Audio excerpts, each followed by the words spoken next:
Hello everyone, welcome to Sakshi's Vidya Sadhana. इस video lecture में हम पढ़ेंगे class 8 history chapter 2 from trade to territory और ये है पार्ट 4। बात करने वाले हैं हम कि किस प्रकार से जो कंपनी है उसका रूल एक्सपेंड हो रहा है, अब बढ़ता ही जा रहा है उसका रूल, उसके बारे में हम यहाँ पर पढ़ने वाले हैं। ठीक है, निकाल लीजिए अपनी अपनी बुक में। If we analyze the process of annexation of Indian states by the East India Company from 1757 to 1857, certain key aspects emerge. तो अगर हम एनालाइज करेंगे कि किस प्रकार से इन लोगों ने कब्जा करना स्टार्ट कर दिया इंडिया की अपनी खुद की स्टेट्स पे, किसने? ईस्ट इंडिया कंपनी ने 1757 से लेके 1857 में। तो 1757 में कौन सा खतरनाक काम हो गया था? बैटल ऑफ प्लासी हुई थी। और 1857 में क्या हुआ था? फर्स्ट रिवोल्ट ऑफ इंडिपेंडेंस हुआ था। ठीक है, सर्टेन की एस्पेक्ट्स क्या थे? The company rarely launched a direct military attack on an unknown territory. तो जो मिलिट्री थी इनकी कंपनी की, ये बहुत रेयरली कभी ऐसा होता था कि ये डायरेक्ट मिलिट्री अटैक कर दे किसी अननोन टेरिटरी पे। Instead it used a variety of political, economical and diplomatic methods to extend its influence before annexing an kingdom. तो आपको ये बात ध्यान से याद रखनी है कि ये लोग मिलिट्री का यूज नहीं करते थे हमें दबाने के लिए। मेजरली क्या करते थे? राजनीति करते थे, या इकोनॉमिक टर्म्स में, या फिर डिप्लोमेटिकली, है ना। किसी को तुमने, जो राजा का दुश्मन है, उसे अपने फेवर में कर लिया, बातें बना बना के इस तरीके से ये इन्फ्लुएंस फैलाते थे इंडियन किंगडम्स में अपना, ताकि ये आसानी से इंडियन किंगडम्स पे कब्जा कर सकें। बहुत ही कम चांसेस होता था कि ये मिलिट्री अटैक करें। तो ये चीज़ हमें देखने को मिलती है 1757 से लेके 1857 तक। After the battle of Buxar, ये जो बैटल ऑफ बक्सर होती है 1764 में, the company appointed residents in Indian state. तो इसके बाद कंपनी ने रेसिडेंट अपॉइंट कर लिए इंडियन स्टेट में। दे वर पॉलिटिकल और commercial agents and their job was to serve and further the interest of the company. अभी ये वहाँ इंडिया में रह रहे हैं और जो भी पॉलिटिकल और व्यापार से जुड़े जो काम हैं उनको देख रेख कर रहे हैं, उनकी कंपनी के हित में, कंपनी के फायदे के लिए कर रहे हैं ये सब लोग। ठीक है, ओके। देन क्या होता है? Through the residents the company officials begin interfering in internal affairs of Indian state. लेकिन अब क्या होता है कि जो ये कंपनी के रेसिडेंट यहाँ रहना स्टार्ट कर देते हैं, तो ये बाकी जो इंडियन स्टेट्स में जो भी चल रहा है, इंडियन स्टेट्स की जो अपनी राजनीति चल रही है, उसमें दखल देना स्टार्ट कर देते हैं, घुसना स्टार्ट कर देते हैं। They tried to decide who was to be successor to the throne and who was to be appointed in administrative post. अब ये अपनी क्या टांग अड़ाते हैं? ये डिसाइड करने लगते हैं कि अब कौन राजा बनना चाहिए, ठीक है, कौन गद्दी पे बैठना चाहिए, और जो बड़ी बड़ी पोस्ट होती है एक राज दरबार में, उस पर किसको अपॉइंट करना चाहिए हमें। Sometimes company forced the states into a subsidiary alliance. और बहुत बार ये देखा गया है कि कंपनी जो इंडियन किंगडम्स हैं उनको मजबूर करती थी कि वो सब्सिडियरी अलायंस को मान लें, उसके अंदर शामिल हो जाए। अब ये सब्सिडियरी अलायंस क्या चीज़ है? ये बहुत बड़ी चीज़ है और बहुत इंपॉर्टेंट चीज़ है, सुन लो क्या है। According to the terms of this alliance, Indian rulers were not allowed to have their independent armed forces. ठीक है, तो सब्सिडियरी अलायंस के तहत कोई भी भारतीय शासक, भारतीय यानी इंडियन रूलर, वो अपनी स्वतंत्र की आर्मी नहीं रख सकता। They were to be protected by the company. ठीक है, उनको प्रोटेक्शन कौन देगा? कंपनी देगी। But had to pay for the subsidiary forces that the company was supposed to maintain for the purpose of this protection. अब ये इतने अच्छे तो है नहीं कि तुम्हें फ्री में प्रोटेक्शन देंगे, ठीक है, इनको बदले में क्या करना होगा? आपको कुछ पे करना पड़ेगा, है ना, रेवेन्यूज वगैरह देने पड़ेंगे। If the Indian rulers failed to make the payment, then part of their territory was taken away as penalty. लेकिन अगर मान लो वो इंडियन रूलर जितना ये डिसाइड किया ये जितना चाहते हैं उतना नहीं पे कर पाते हैं, तो इनकी जो भी टेरिटरी है वो ब्रिटिश हड़प लेंगे। ठीक है, बताओ कैसी इन लोगों ने अलायंस बनाई है। अब इंडियन किंगडम्स ने थोड़ा ना कहा था कि तुम हमें प्रोटेक्शन दो, वो तो खुद कैपेबल हैं अपनी आर्मी के साथ, लेकिन खुद आर्मी देते हैं और फिर ये बोलते हैं कि अगर पैसे नहीं दोगे तो हम हड़प लेंगे। कुछ नहीं है इनके, ये इस तरह की जानबूझ के चीजें लेके आते थे पॉलिसीज कि उसमें इंडियंस फंस जाए, और फंस भी जाते थे। क्या करें अब। For example when Richard Wellesley was governor general, ठीक है इनका नाम याद रखना। नॉर्मल अगर आप लॉर्ड वेलेस्ली भी याद रखोगे तो चलेगा, पूरा याद ना भी रखो तो चलेगा। रिचर्ड वेलेस्ली ये गवर्नर जनरल रहे थे कब से कब तक, 1798 से 1805 तक। The nawab of Awadh was forced to give over half of his territory to the company in 1801 as he failed to pay for the subsidiary forces. और इस टाइम पे जो अवध के नवाब थे ना, अवध एक प्रोविंस थी, तो वहाँ के जो नवाब थे उनको अपनी लगभग आधी टेरिटरी इनको देनी पड़ गई थी 1801 में। क्यों? क्योंकि वो पे नहीं कर पा रहे थे सब्सिडरी फोर्सेस को।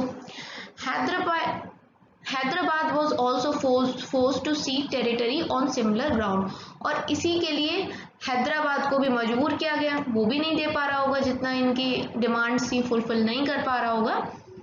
तो ये सारी चीजें हुई। Now comes Tipu Sultan, the tiger of Mysore. नाम तो सुना ही होगा टीपू सुल्तान का, और नहीं सुना तो आप सुन लो। The company resorted to direct military confrontation when it saw a threat to its political or economic interest. मैंने आपको क्या बताया था अभी थोड़ी देर पहले कि ऐसे तो नॉर्मली कंपनी कभी मिलिट्री का यूज नहीं करती थी डायरेक्ट, लेकिन जब उन्हें लगे कि भाई अब खतरा ज्यादा हो गया है ना, दाल नहीं गलेगी, तब वो अपनी मिलिट्री का यूज करती थी। This can be illustrated with the case of the southern Indian state of Mysore. और ऐसा खतरा कहाँ दिख गया था इन लोगों को? इंडियन स्टेट ऑफ मैसूर में दिख गया था।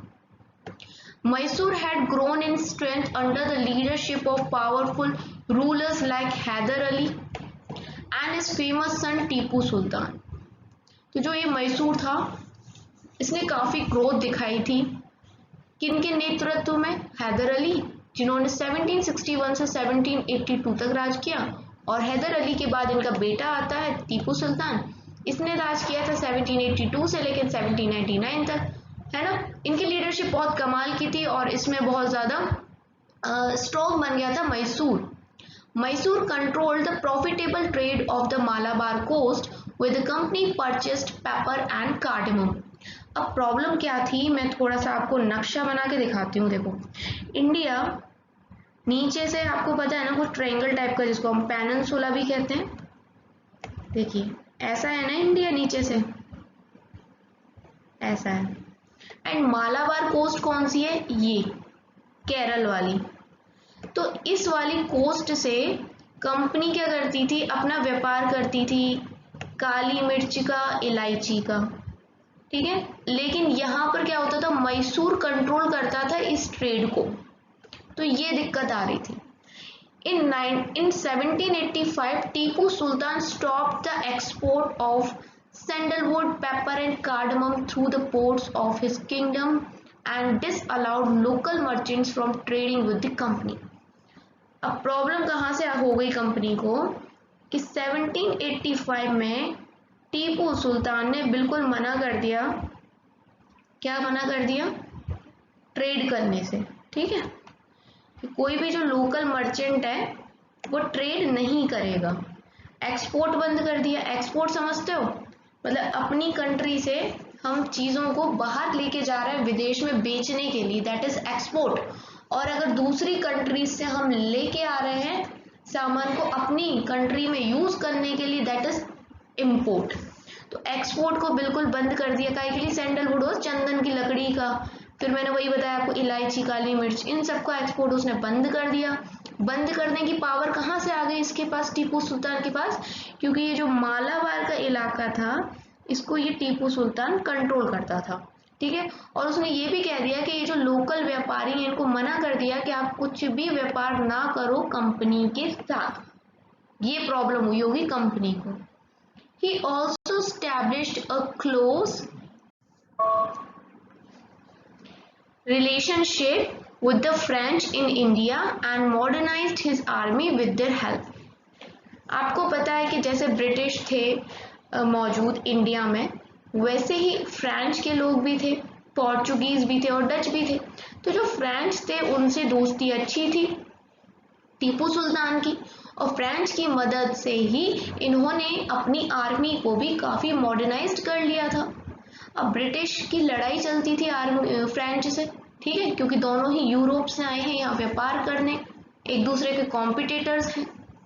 The British were furious. They saw Hyder and Tipu as ambitious, arrogant and dangerous rulers who had to be controlled and crushed.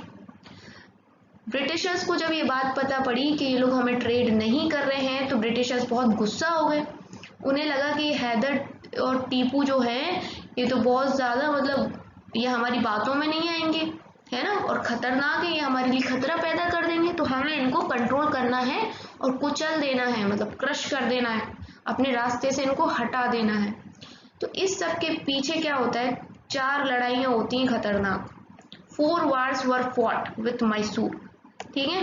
वो 4 लड़ाइयाँ कब कब हुई हैं, 1767 से लेके 69, ठीक है, 2 साल लगभग। फिर 1780 से लेके 84, फिर 1790 से लेके 92 और लास्ट पे 1799 में।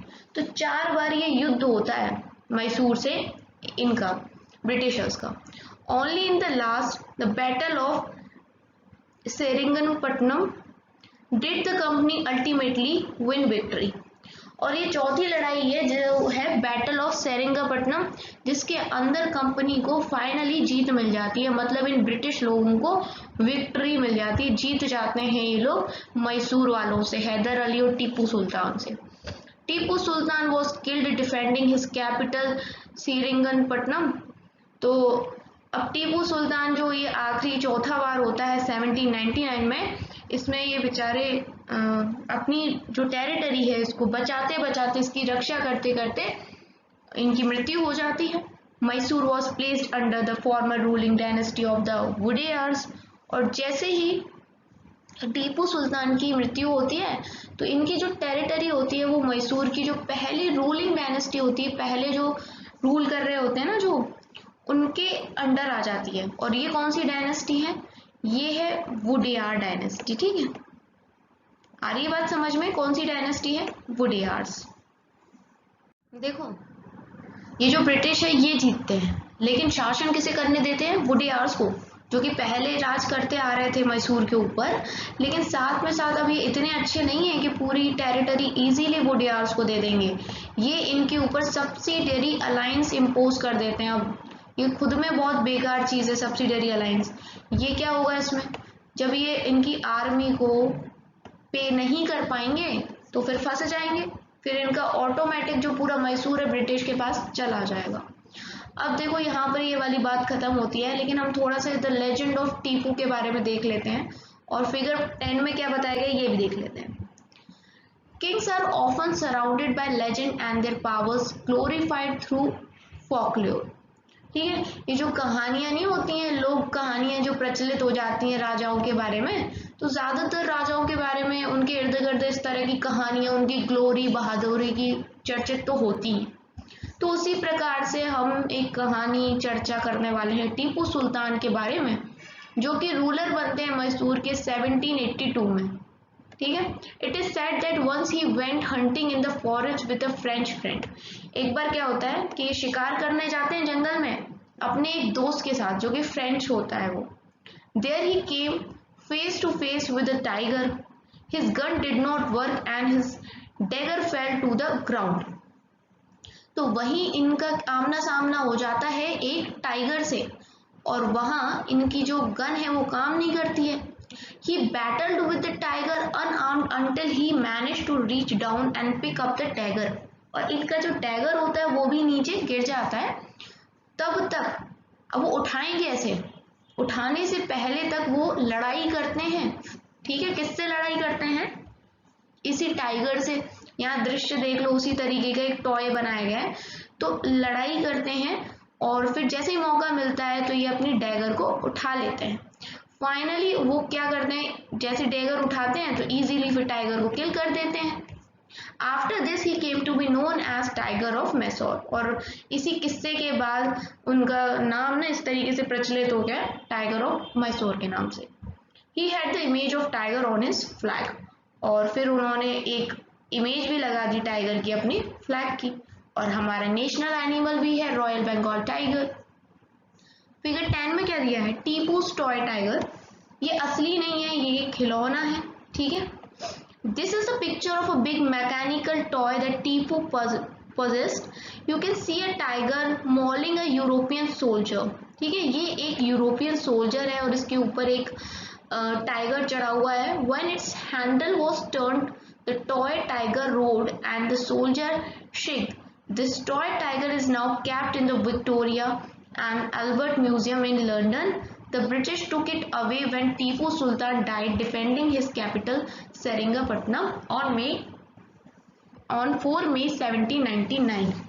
तो जैसे ही इसको खींचा जाता था, इसके हैंडल को, इस टाइगर के, तो ये दहाड़ने लगता था। शेर क्या करता था, दहाड़ने लगता था और ये कांपने लगता था सोल्जर। कौन सा? British soldier. तो जैसे ही टीपू सुल्तान की मृत्यु होती है तो जो भी एंटिक चीजें होती हैं पुरानी, उनको हम म्यूजियम में रखते हैं, तो ब्रिटिशर्स अपने साथ ले जाते हैं। वैसे कायदे से तो इसको इंडियन म्यूजियम के अंदर होना चाहिए, लेकिन ब्रिटिशर्स इसको ले जाते हैं। ऐसी बहुत सारी चीजें हैं जो कि हमारे इंडियन म्यूजियम में होनी चाहिए, लेकिन ये सारी लंदन के म्यूजियम में है ना। और कई बार बातें उठती हैं कि हमें ये सारी चीजें वापस बुलानी चाहिए लंदन से, बट अब देखो आ भी पाती हैं कि नहीं आ पाती हैं। मुद्दा खड़ा होता है कई बार ऐसी चीज़ों का, लेकिन फिर वो बैठ जाता है क्योंकि और भी बहुत सारी प्रॉब्लम्स हैं जिन्हें सॉल्व करना है। आप क्या चाहते हो, मुझे एक चीज़ बताओ कमेंट में, आप क्या चाहते हो कि ये जो टॉय है, और ऐसी हमारी बहुत सारी चीज़ें, जैसे कोहिनूर का हीरा ही है, ऐसी बहुत सारी चीज़ें हैं जो बाहर हैं इंडिया से, दूसरे कंट्रीज़ के म्यूज़ियम में हैं। बहुत सारी ऐसी प्राचीन मूर्तियाँ भी हैं जो इंडिया से चुरा के कनाडा या फिर लंदन इधर उधर लेके गई हैं, है ना। करोड़ों करोड़ों की हैं ये तस्वीरें। तो क्या इनको वापस इंडिया लेके आना चाहिए या नहीं आना चाहिए? आपके क्या व्यूज़ हैं मुझे बताओ ज़रा, क्योंकि हमें है ना सिर्फ रटना नहीं है, समझना है चीज़ों को, और आप अपनी सोच को बढ़ाओ, कनेक्ट करना सीखो, हिस्ट्री को प्रेजेंट से कनेक्ट करके पढ़ो, ठीक है। मिलते हैं नेक्स्ट पार्ट में, तब तक के लिए thanks for watching. Sakshi Vidya Sadhana subscribe जरूर करके जाना अगर नहीं किया है तो, ठीक है।